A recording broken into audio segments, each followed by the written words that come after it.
लालची बहू। एक बार की बात है, एक शहर में एक परिवार रहता था जिसमें एक लड़का और उसके माँ बाप थे। वह बहुत अमीर तो नहीं थे, लेकिन उनमें प्यार बहुत था। कुछ दिनों के बाद उस लड़के की शादी हो गई। उसकी शादी सलोनी नाम की लड़की से हुई। वह बहुत लालची थी। वह अपने पति को किटी पार्टी में जाने के लिए बार बार नए कपड़े और गहने लाने को बोलती थी।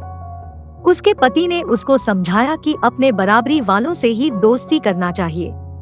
अगर तुम महीने में 10 बार किटी पार्टी में जाओगी तो तुमको हर बार नए कपड़े और गहने कौन दिलाएगा।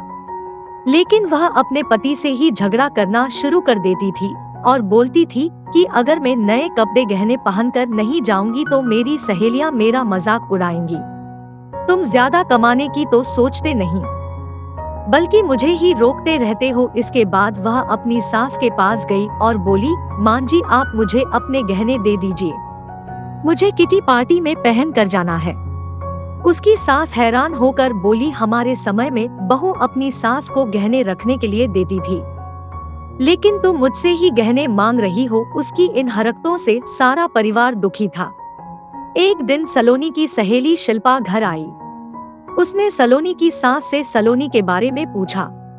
उनने बताया कि सलोनी पार्टी में गई है।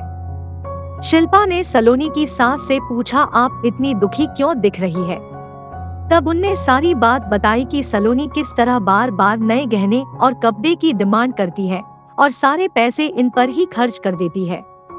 वह शिल्पा से पूछती है कि ज्यादा जरूरी क्या है, रोटी या ये दिखावा। शिल्पा ने कहा कि जरूरी तो रोटी ही है, लेकिन सलोनी को यह बात समझानी होगी। सलोनी की सास ने पूछा, वह कैसे। इसके बाद शिल्पा ने कहा, देखते जाइए। शिल्पा ने अपने जितने भी गहने और नए कपड़े थे सब लाकर सलोनी के घर रख दिए और उनका सारा राशन और फर्नीचर लेकर अपने घर चली गई। जब सलोनी घर आई तो अपने अलमारी में नए गहने और कपड़े देखकर बहुत खुश हुई। इसके बाद वह अपनी सास से बोली, यह किसके हैं। तो उसकी सास बोली, यह सब तेरे हैं, तुझको अब जितना पहनना है पहन ले। सलोनी उनमें से नए कपड़े और गहने पहनकर घर में घूमने लगी। कुछ देर के बाद वह जब रसोई में गई तो उसने देखा कि घर का सारा राशन गायब था। राशन के डिब्बों में गहने थे। वह अपनी सास से बोली, यह क्या है, घर का सारा राशन और फर्नीचर कहाँ गया। उसकी सास बोली, वह सब बेचकर ही तेरे लिए नए गहने और कपड़े लेकर आए हैं, अब तू इनको ही बदल बदल कर पहन। सलोनी बोली, लेकिन गहनों से पेट थोड़ी भरेगा, खाना तो खाना ही पड़ेगा। तभी सलोनी की सहेली शिल्पा भी आ गई।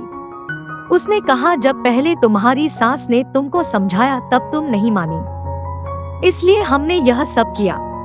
अगर तुमको लगता है कि तुम्हारा पति पर्याप्त नहीं कमाता तो तुम खुद नौकरी क्यों नहीं करती। तुमको इन फालतू के दिखावे से बचकर अपने घर पर ध्यान देना चाहिए। अब सलोनी को अपनी गलती का एहसास हो चुका था। मोरल ऑफ द स्टोरी, हमें फिजूल खर्ची से बचकर जरूरी चीजों पर ध्यान देना चाहिए।